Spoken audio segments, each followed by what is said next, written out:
episode 97 of Balls in the Air. It's not really episode 97. I'm just making that up. It's episode something. But we've been having a great time here on the new podcast. I am your most of the time friendly host, Charlie Reimer. And now we got another great guest today joining us from Myrtle Beach Golf Tourism Solutions. He is the tournament director, Scott Tomasello. And Scott, in case you didn't know it, is one of the nicest, in fact, the nicest guy in all of Myrtle Beach. Scott, how you doing this morning, bud? I'm doing all right. I think you exaggerated just a smidge for me, but I appreciate that. Oh, I never exaggerate anything, Scott. So, hey, let's jump in a little bit. Some of the folks out there, they might not be real familiar with Myrtle Beach Golf Tourism Solutions. Talk to me a little bit, big picture, what that company does. Sure. So we kind of serve as the marketing arm for all things Myrtle Beach golf. You know, our motto here, at least, is we don't really care where you stay or where you play. We just want you to experience everything that we have to offer. So plenty of golf. What we do here is make sure that you have a good time, make sure we curate a great experience for everybody, whether you've been here one time or 300 times. So we have an events division that helps accomplish that, and we look forward to hosting players for regular days of golf or a competitive experience. And I know that's where your expertise is as tournament director in that events division. We'll get into some of the events that you oversee, including the World Am, which is the world's largest amateur golf tournament. In fact, the world's largest golf tournament. And I've had the chance over the years to host that. The world's largest 19th hole happens every night, and you can only do that here in Myrtle Beach. Most years we utilize almost 50 golf courses to get it done, and they got to be close enough together where you can get all the golfers back in the same place every night to enjoy that world's largest 19th hole, which happens at the Myrtle Beach Convention Center. But, you know, Scott, tell me a little bit about your background. I know you've been with this company how many years now? It's going on 10. Going on 10 years now. But tell me a little bit about your background, how you first came to Myrtle Beach Golf Tourism Solutions. Sure, yeah, always been a golfer, maybe not necessarily all that good, but grew up playing the game, really enjoying it with my father. Went to South Carolina for school. And that's all right. So college isn't for just everybody. So so I'm a big Gamecock fan and never really wanted to leave South Carolina. It's a beautiful place, a lot of great things to see, a lot of great cities. So ventured out to Myrtle Beach after a few golf internships, trying to get my way into the business, and fortunate to have landed here with Myrtle Beach Golf Holiday at the time. And just been running tournaments ever since. So many young people want to get into sports. They want to get into golf.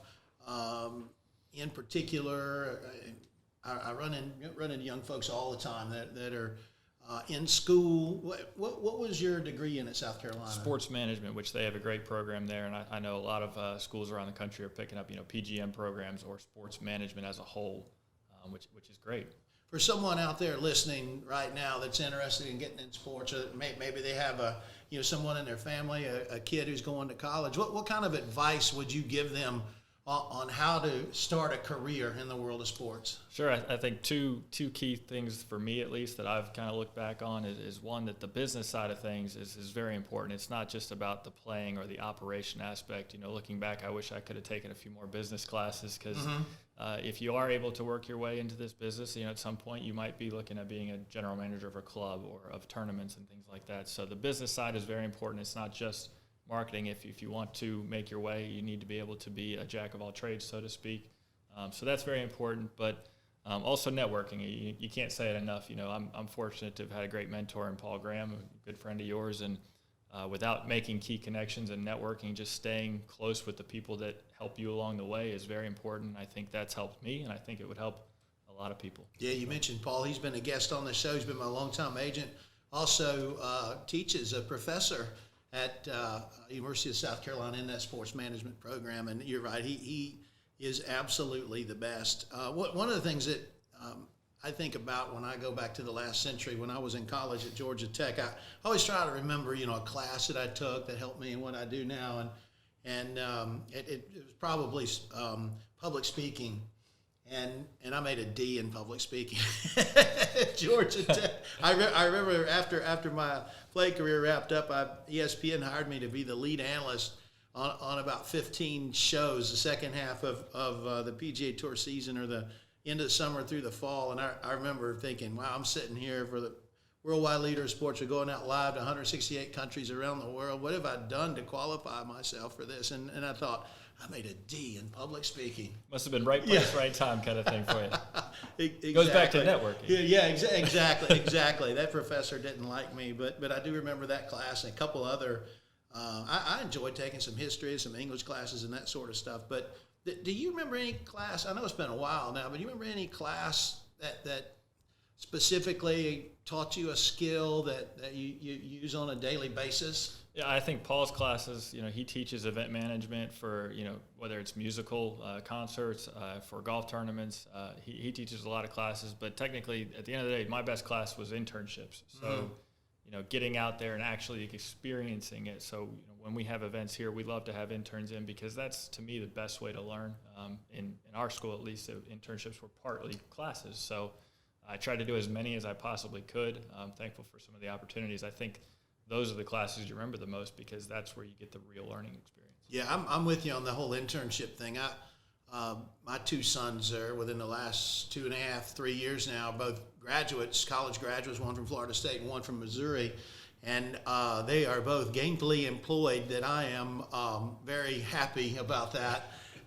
But both of them had wonderful internships.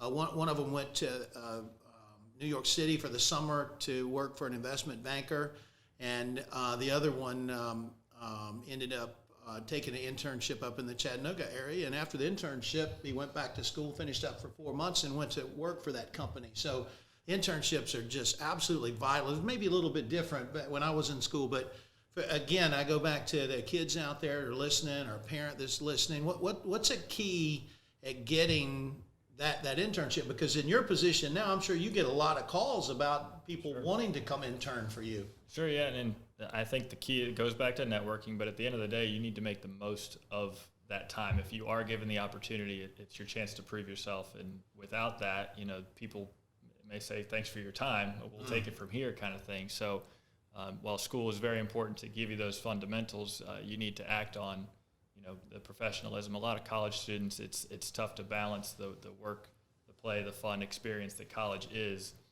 but there will be a time in your life when you need to focus on the future. And if you do well in those internships, a lot of times you might be there for a good portion of your life. Yeah, and you got to be pretty persistent in pursuing those internships as well. Quantity of applications, correct. Yeah, yes. Yeah, and make sure you follow up, because a lot of times you're applying to very busy companies or individuals, and don't take it personal when you don't get the reply that you want immediately. A couple of years ago, I did a interview for a business journal, and they were asking me, what do you look for in young people that might come to work for you? And I think it still applies today. And college kids, if you hear this, you need to remember it. I told them in the article, I said, first of all, I want somebody that's smart. I want passionate. I want dedicated, creative, and I've got to have somebody that's on time. And if I can only get one of those five, I'll take on time. Of course, yes, exactly. You come out and you're an intern or you're starting a job, you better be on time, or you're not going to be in that position for very long. What's the expression? The best ability is availability? Exactly. That's great advice for young folks. Well, Scott, let's talk a little bit about some of the events that you had up, and let's start with the big one, the World Am. For folks that have never been to the World Am, describe it for them. The world's largest golf experience. That's about as short as I can put it. We try to host. Typically, it's 3,000 golfers from all over the world. I mean world when I say that. We usually have about 25 foreign countries represented in a normal year. And Alabama. And so it's really catered towards the everyday golfer, but we run the gamut in terms of abilities, genders. So anywhere from a scratch golfer who's 25 to 36 handicap to, we even have a division just for fun. So we try to make it as inclusive as possible. We don't want anybody to have a reason to say, that's not for me. If you're a golfer, of any shape or kind, you probably want to play in this event. It's kind of equal parts golf, equal parts fun. When we have the 19th hole, you've seen it your firsthand. There's music, there's games, there's entertainment. It's really a golfer's paradise. Free food, an open bar. So, the value again is what I think draws a lot of the quantity of golfers, but the experience is what gets people coming back. One of the things that I find so neat about the World Am, and what number World Am are we on now? We're sneaking up on 30. This will be year 38. 38, so we're sneaking up on 40. I should know that, because I think I've been to most of them. But we actually have folks that have been to every single one. That's right. Which is really cool. And people come back year after year after year, and they don't just come by themselves. They bring all their buddies, too. Yeah, so, I mean, it could start as somebody who, just comes down by themselves, as somebody who's testing it out, seeing what it's all about, and they'll come back the next year with 10 of their best friends from their home clubs. Or, sometimes they'll start with, we got a group of 30 that comes from Pittsburgh all the time. We get a group of 30 from Portugal. So it's cool to see that. I think a lot of those folks make new friends here, so it doesn't really matter if you come by yourself. You're going to make 3 new friends a day on the golf course, and that's to me what's really cool. These 7 golfers that you mentioned that have never missed a World Am, they're like best friends now. So yeah, it's just cool to hear some of the stories, and you could be playing in a group with a guy from Italy one day and then a guy from San Jose the next. So it's pretty cool to the people you meet. The reasons that people come here, as you just went over, are diverse. Some of them are just fun.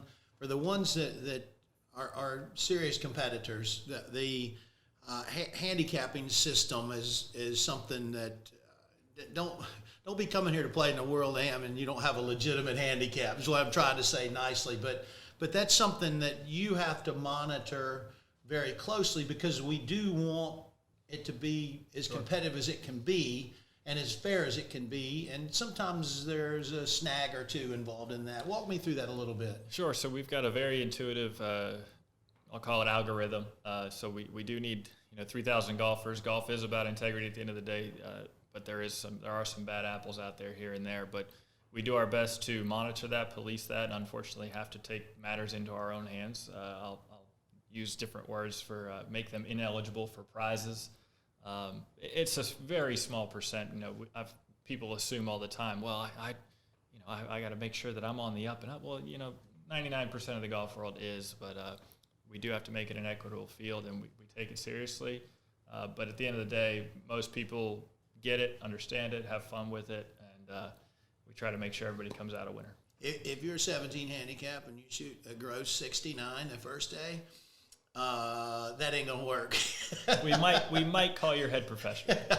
Yeah, that algorithm is going to be going wah very quickly. But the vast majority of people do get it, and it's been a lot of fun to, over the years, be the MC of that event and see the same people year after year and see all the smiles out there in the audience. And okay, so let's move to a couple other events. The Hackler Championship is an amazing college event. And you are over an event like the World Am and also a college event. We'll get in a few more, but how is the approach different in running a college event than it is something like the World Am? Sure. The aspects of a college event versus a handicapped event are kind of focused towards, in a college event, it's all about the golf course. It's all about setting it up, painting the course, the tees are in the right place, the pin sheets are proper. It's very fine-tuned to the athletes that these student athletes are.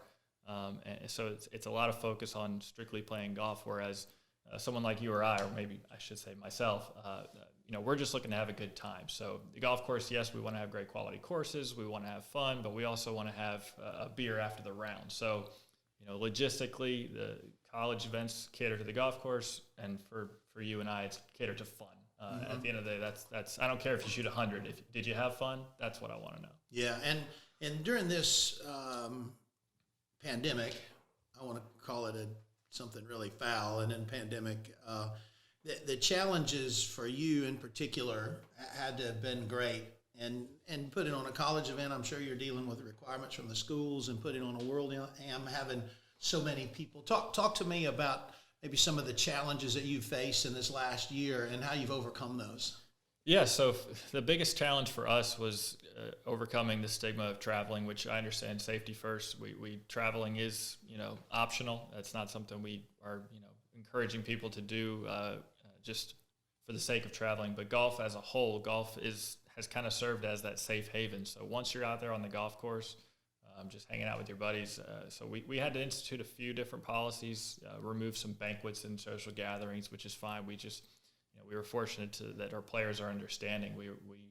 We tend to do things at a pretty good value clip. So when players have always come back because they trust that we're going to do things the right way. So for instance, at the event, this Q School event that's going on right now as we speak, is we're out allowing players to ride with specific friends of theirs for safety reasons, as well as lunch is not being served buffet style. It's little things here and there, little things here and there. There's no buffet. I'm going home. But it has been challenging for some events more than others. But as a whole, I think long term this is going to be phenomenal for golf. It's been there was a downturn for a little bit because we're a tourism-based destination, but once tourism returns and golf has just continued to boom, we're starting to see that return, which is fantastic. I love seeing a brand new golfer pick up the clubs and learn all about the game. Yeah, me too. And if you look at what's going on in the world, and we are getting a big surge in golf for a terrible reason, but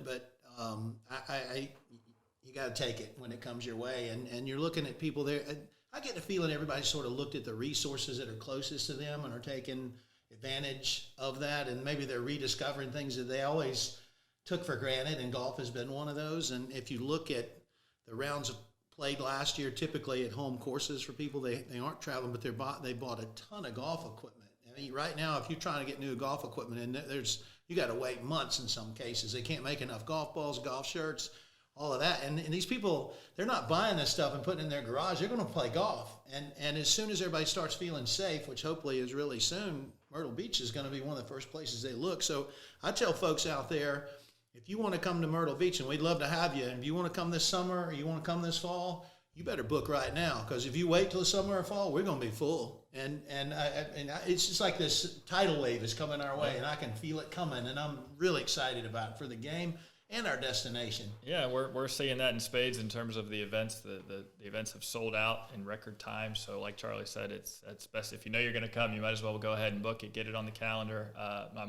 I'm a big fan of the anticipation factor. Booking ahead of time makes it something to talk about with your buddies for 4 months leading up to it. Start talking a little trash before you get going. Isn't that the best part of golf? The talking trash before, and talking trash afterwards not that much fun. You hurt somebody's feelings then, but ahead of time, it's a lot of fun. Well, Scott, I want to finish up and talk a little bit about the Dustin Johnson World Junior Golf Championship. It was at TPC Myrtle Beach last week, and that event in its 5 years now, I believe this was the sixth one.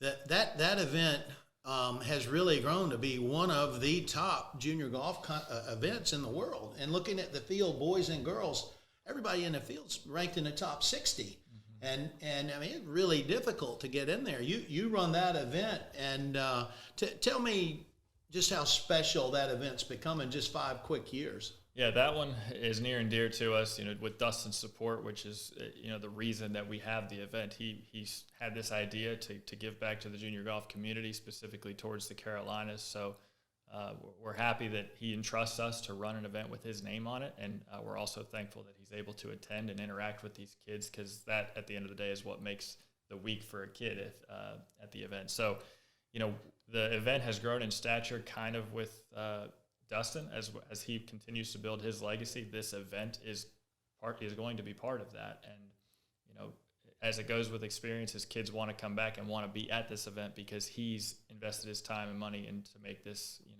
as good as it possibly can be, and we're well on our way. Well, I'm very excited about the first time ever we're going to have a highlight show on CBS Sports Network of the golf tournament. I've been working on that show and spent a good bit of time with Dustin while he was in town, and I can't wait for folks to see that show. I mean, you're number one. The kids look so good out there.